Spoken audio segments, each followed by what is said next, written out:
হাদিসের বর্ণনাকারী আয়েশা সিদ্দিকা রাদিয়াল্লাহু তাআলা আনহা তিনি বলেন,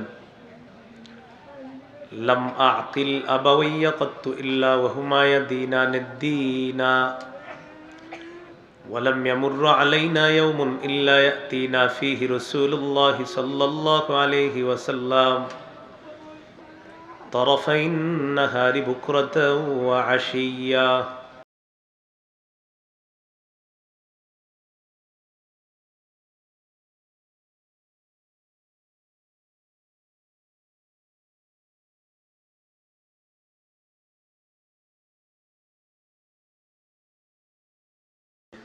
তো আয়েশা সিদ্দিকা রাদিয়াল্লাহু তাআলা আনহার বর্ণনা, তিনি বলেন, আমার জ্ঞান বুদ্ধি হওয়ার পর এমন কোনো দিন নাই যে আমি আমার পিতা মাতা যারা আছে তাদেরকে দিনের মধ্যে পাই নাই, এমনটা হয় নাই। আমি জ্ঞান বুদ্ধি হওয়ার পর দেখেছি আমার বাবা মা দুজন ধর্ম পালন করে। আমাদের জীবনে এমন কোনো দিন অতিবাহিত হয় নাই যেই দিনে দুই বেলা সকাল সন্ধ্যা নবী আমাদের বাসায় আসেননি, এমনটা হয়নি। প্রতিদিন সকালে এবং সন্ধ্যায় দুইবার রাসূল সাল্লাল্লাহু আলাইহি সাল্লাম আমাদের বাসায় আসতেন।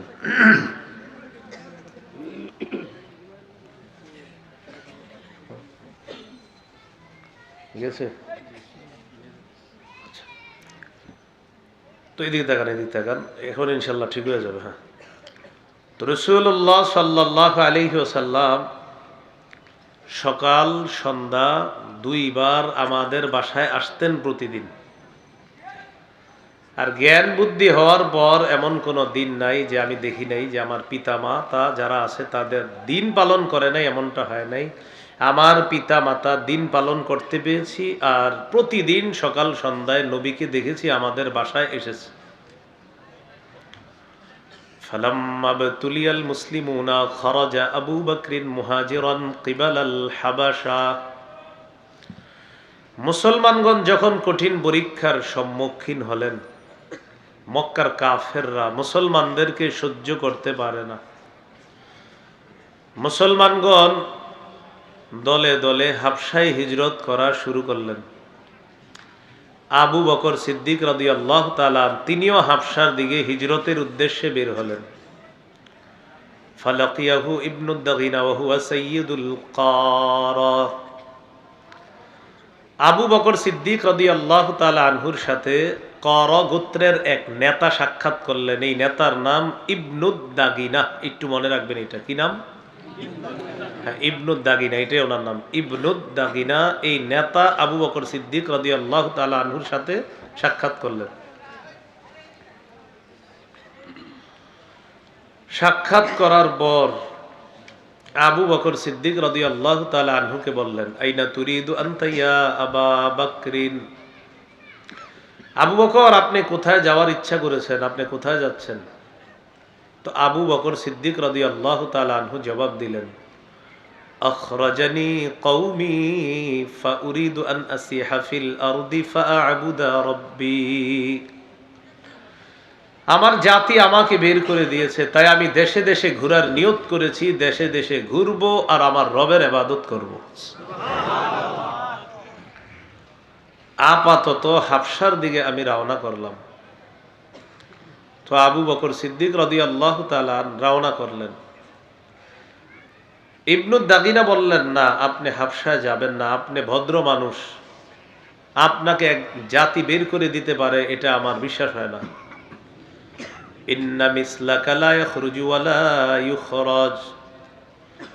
আপনার মতো মানুষ বের হতে পারে না, আপনাকে বের করা যায় না, কেননা আপনার মধ্যে অসাধারণ 5টা বৈশিষ্ট্য আছে। 1 নাম্বার, ইন্নাকা তাকসিবুল মা'দুম, আপনি অসহায়কে সহায়তা করেন। 2 নাম্বার, ওয়া তাসিলুর রাহিমা, আপনি রক্তের সম্পর্ক রক্ষা করেন।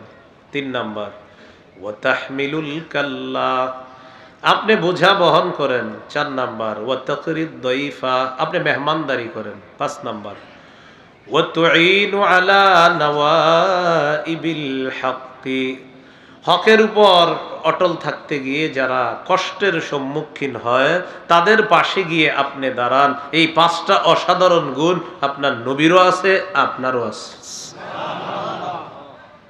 আপনি বের হতে পারেন না, আপনাকে বের করা যায় না, চলেন বাড়িতে চলেন।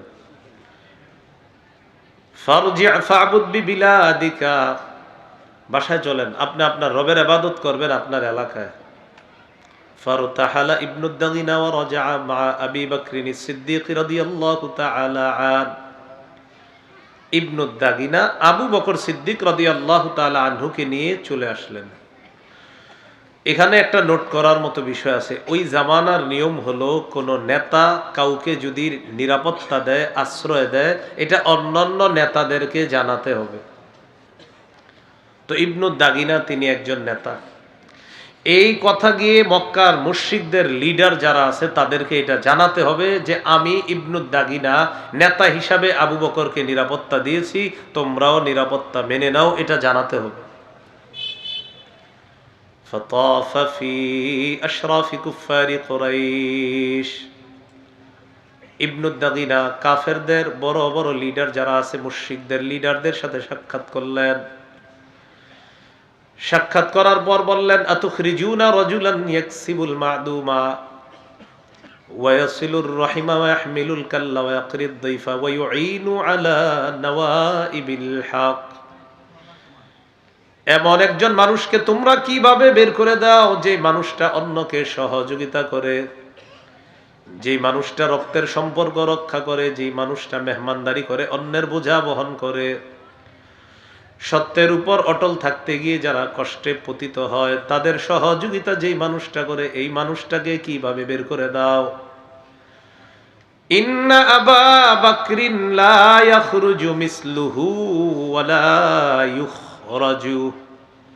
আবু বকর এমন মানুষ, সে বের হতে পারে না, তাকে বের করা যায় না। আমি করা গোত্রের নেতা হিসাবে আবু বকরকে নিরাপত্তা দিলাম, তোমরাও আমার নিরাপত্তাটা মেনে নাও, ডিস্টার্ব করবা না, এটা নেতাদেরকে বলে দিল। ফাআনফাযাত কুরাইশুন জিওয়ারা ইবনি দাগিনা ওয়া আমানু আবা বকরিন। কুরাইশ নেতারা ইবনুদ দাগিনা নামক নেতা আবু বকরকে যে নিরাপত্তা দিয়েছে এই নিরাপত্তাটা মেনে নিল, আর আবু বকর সিদ্দিককে নিরাপত্তা দেওয়ার ব্যাপারে তারা সম্মতি প্রকাশ করল। তবে শর্ত আছে, শর্তের জায়গাগুলো একটু মনে রাখবেন। وقالوا لابن الدغنا مر أبا بكر فليعبد ربه فليصلي وليقرأ ما شاء ولا يستعلن بالصلاة ولا القراءة ولا يؤذنا بذلك। ইবনু দাগিনা আবু বকরকে শর্ত দিবা, আবু বকরকে তুমি গিয়ে বলো সে ইবাদত করবে ঘরে, সে নামাজ পড়বে ঘরে, সে কোরআন তেলাওয়াত করবে ঘরে, এগুলো 3টা। 4, সে প্রকাশ্যে নামাজ পড়বে না, প্রকাশ্যে কোরআন তেলাওয়াত করবে না। এই 4 শর্ত যদি মানে তাহলে আমরাও মেনে নিলাম, তোমার নিরাপত্তাটা আমরা সমর্থন জানালাম। এই বিষয়টা মনে রাখার, নিরাপত্তা মানছে কিন্তু শর্ত আছে। ইবাদত ঘরে, নামাজ ঘরে, প্রকাশ্যে পড়তে পারবে না, কোরআন তেলাওয়াত প্রকাশ্যে করতে পারবে না, এটা বলে দিল। কাফেররা কেন প্রকাশ্যে করতে নিষেধ করলো এটা একটু মন দিয়ে শুনেন। মুশরিকরা বলে, ইন্না খাশিনা আন ইয়াফতিনা আবনা আনা ওয়া নিসা আনা। আবু বকর নরম প্রকৃতির মানুষ, আবু বকর যদি প্রকাশ্যে কোরআন তেলাওয়াত করে, প্রকাশ্যে নামাজ পড়ে, আমাদের ভয় হয় আমাদের স্ত্রীরা, আমাদের কন্যারা, আমাদের সন্তানরা আবু বকর সিদ্দিকের কাছে গিয়ে ভিড় জমাবে আর তারা ইসলামের প্রতি আকৃষ্ট হয়ে যাবে।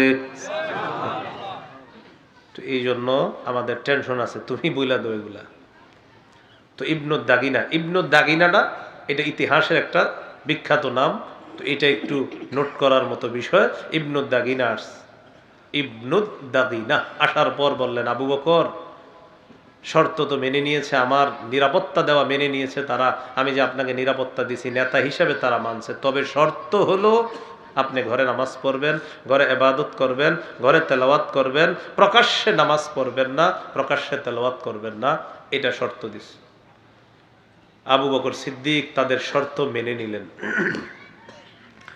ফাতাফিকা আবু বকরিন ইয়াবুদু রাব্বাহু ফি দারিহি ওয়ালা ইস্তালিনু বিসসালাতি ওয়ালাল কিরাআতি ফি দারি গায়রিহি। আবু বকর ঘরের মধ্যে ইবাদত করতে লাগলেন, ঘরের বাহিরে নামাজও পড়ে না, কোরআন তেলাওয়াতও করে না।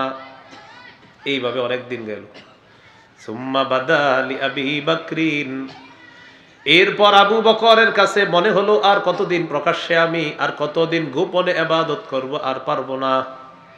আমার রবের একত্ববাদ এটা আমি প্রকাশ্যে করব, আমার রবের ইবাদত প্রকাশ্যে করব, আর গোপনে ইবাদত করতে পারবো না, এটা তার মনে হলো আর কি। ফাবতানা মাসজিদান বিফিনাই দারিহি, আবু বকর সিদ্দিক প্রকাশ্যে ইবাদত করার জন্য ঘরের আঙিনায়, বাড়ির আঙিনায় ছোট একটা মসজিদ বানাইলেন। সুবহানাল্লাহ, ছোট্ট একটা মসজিদ। কারণ কাবা চত্বরে প্রকাশ্যে ইবাদত করতে পারবে না। কথা বুঝতেছেন তো সবাই? আচ্ছা, তো মসজিদ বানানোর পর ফাবারাজা ফাকানা ইউসাল্লি ফিহি ওয়া ইস্তালিনু বিল কিরাআতি ওয়াস সালাহ, প্রকাশ্যে নামাজ, প্রকাশ্যে কোরআন তেলাওয়াত করা শুরু করলেন। কাফেরদের ধারণা সঠিক হয়ে গেল। ফায়াতাকাসসাফু আলাইহি নিসাউল মুশরিকিনা ওয়া আবনাউহুম। আবু বকর সিদ্দিক প্রকাশ্যে যখন নামাজ পড়া শুরু করলেন, কোরআন তেলাওয়াত করা শুরু করলেন, কাফেরদের স্ত্রীরা, তাদের কন্যারা, তাদের সন্তানরা দলে দলে আবু বকর সিদ্দিকের কাছে গিয়ে ভিড় জমানো শুরু করে দেয়।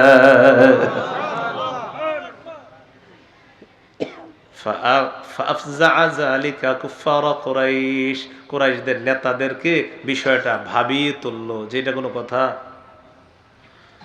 এবার ওলামায়ে হযরতরা বলবেন না, দেখি আপনারা মন দিয়ে শুনছেন কিনা বয়ান। ফাআরসালু ইবনুদ দাগিনা, তাহলে বুঝবো বয়ান বুঝতেছেন। কাফেররা ইবনুদ দাগিনাকে তাড়াতাড়ি ডেকে পাঠাইলো, তার খোঁজ করলো। ইবনুদ দাগিনাকে বলো, আমরা তাকে ডাকতেছি, মিটিং আছে। আচ্ছা বলেন তো আপনারা ইবনুদ দাগিনাকে বড় বড় লিডাররা কেন ডাকলো? আলেম ছাড়া অন্যরা বলবেন। মাশাআল্লাহ মাশাআল্লাহ, এই তো ওয়াজ বুঝে আসতেছে। এর মানে বুখারীর হাদিস বুঝে ফেলতেছেন, বলেন আলহামদুলিল্লাহ। আমি কিন্তু এগুলাই ছাত্রদেরকে বলি, আপনাদেরকে যা বলতেছি। তো ইবনুদ দাগিনাকে তারা তালাশ করলো, তারা ডাকো। কেন?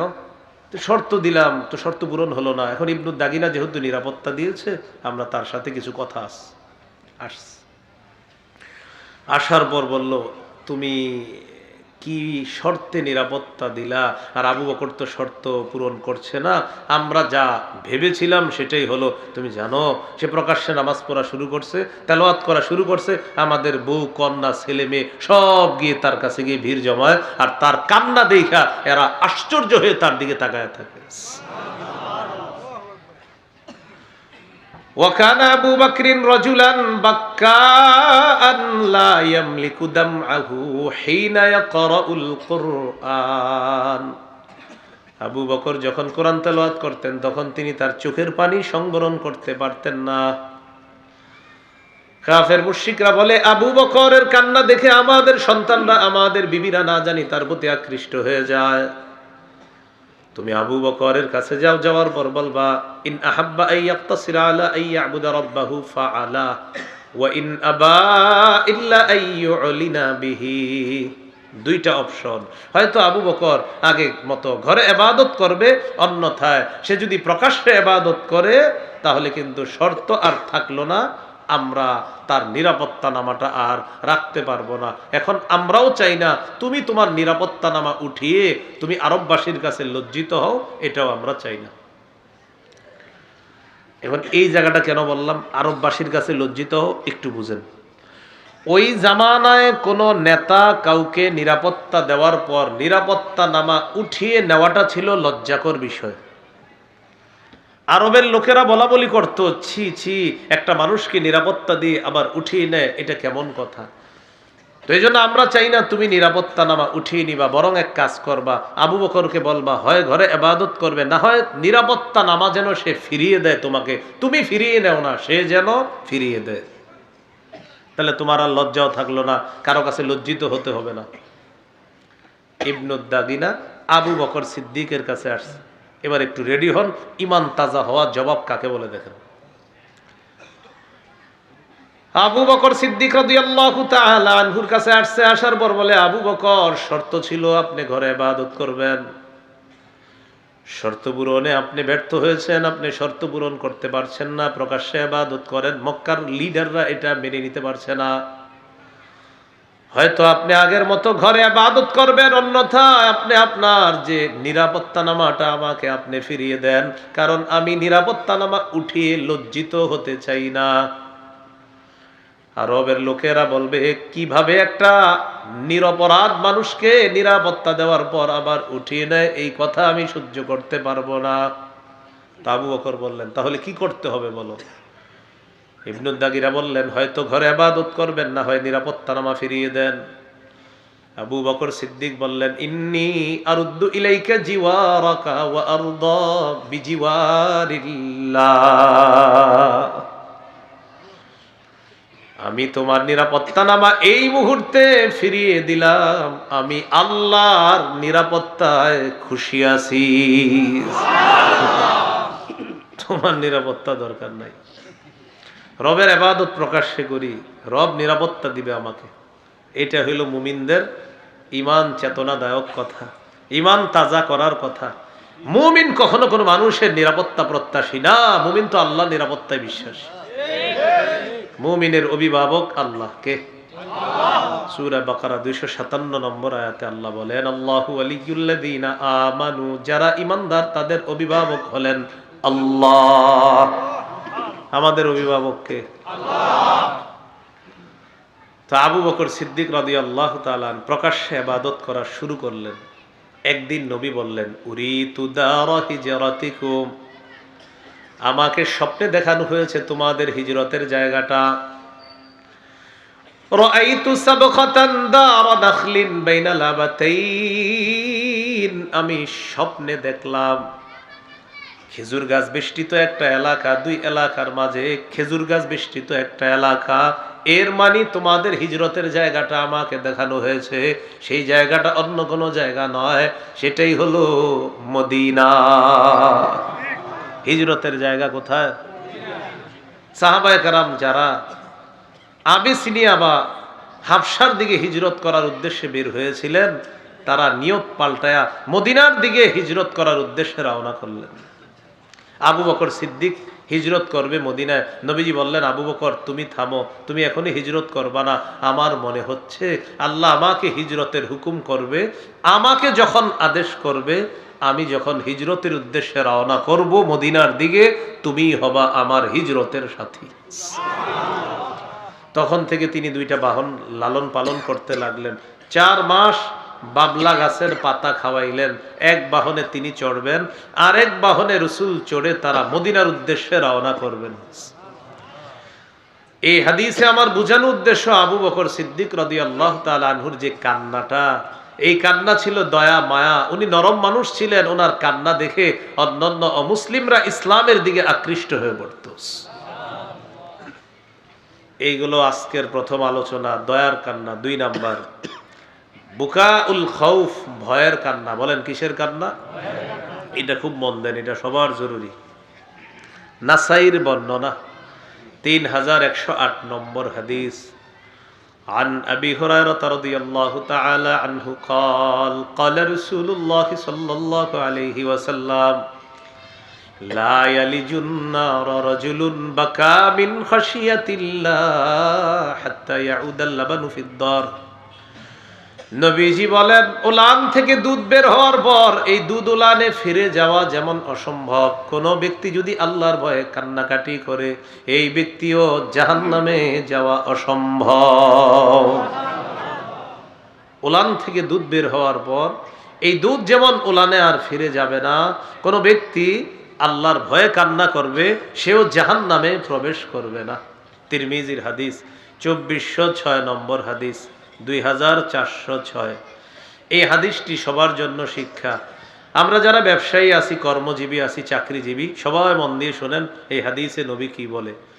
عن عقبة بن عامر رضي الله تعالى عنه قال قلت يا رسول الله ما النجاة উকবা ইবনে আমের বলেন, আমি আল্লাহ নবীকে বললাম, ইয়া রাসূলুল্লাহ, মুক্তির উপায় কি আপনার কাছে জানতে চাই। নবীজি বললেন, মুক্তির উপায় হলো তিনটা। বলেন, মুক্তির উপায় কয়টা?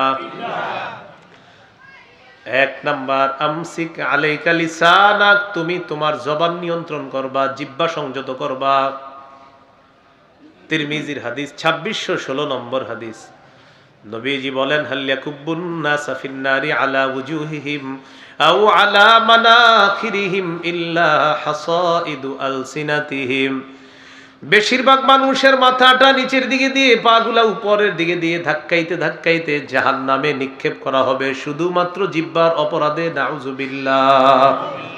জিহ্বার অপরাধ, বেশিরভাগ মানুষ তাদেরকে জাহান্নামে নিয়ে যাবে, শুধু জিহ্বার অপরাধ। আল্লাহ আমাদেরকে অপরাধ থেকে হেফাজত করেন। ভাই, উপরের আওয়াজটা বাড়ায়েন না, উপরেরটা কমান, উপরেরটা কমান, বাহিরের আওয়াজ কমান। জিহ্বার অপরাধ মানুষকে জাহান্নামে নিবে, এই হাদিস আমার আগেও বুঝে আসছে, আলহামদুলিল্লাহ। গত 3-4 মাস আগে ভালো করে বুঝে আসছে এই হাদিস। জিহ্বা যে মানুষের কত বিপদে ফেলাবে কিয়ামতের মাঠে। দুনিয়াতে জিহ্বার এক কথায় 16 বছর শেষ। কয় কথা? জিহ্বা কি ভয়ঙ্কর জিনিস। ডেইলি নিজেরে নিজে বলে, কেন এটা বললাম, কেন এটা বললাম, কেন এটা বললাম। ডেইলি বলে। সাজানো সংসার এক কথায় তছনছ। এই ঘটনাটা যখন ঘটছে না, বিশ্বাস করেন, এই হাদিস নগদ আমার মাথায় আসছে। চিন্তা, সর্বনাশ, জিহ্বা মানুষকে বেশিরভাগ জাহান্নামে নিবে। এটা তো হাদিসে পড়ছি, বুঝেছিও, বিশ্বাসও করছি। তো দুনিয়াতে যে নগদ নমুনা দেখলাম, দুনিয়াতে যদি জিহ্বা এক মানুষকে এত বিপদে ফেলাইতে পারে, তাহলে কিয়ামতের মাঠে জিহ্বা মানুষকে কত বিপদে ফেলাবে। জিহ্বা মানুষকে বিপদে ফেলায়। قال رسول الله صلى الله عليه وسلم من يضمن لي ما بين لحييه وما بين رجليه أضمن له الجنة। নবীজি বলেন, কেউ যদি আমাকে দুইটা অঙ্গের নিরাপত্তা দিয়ে দেয়, একটা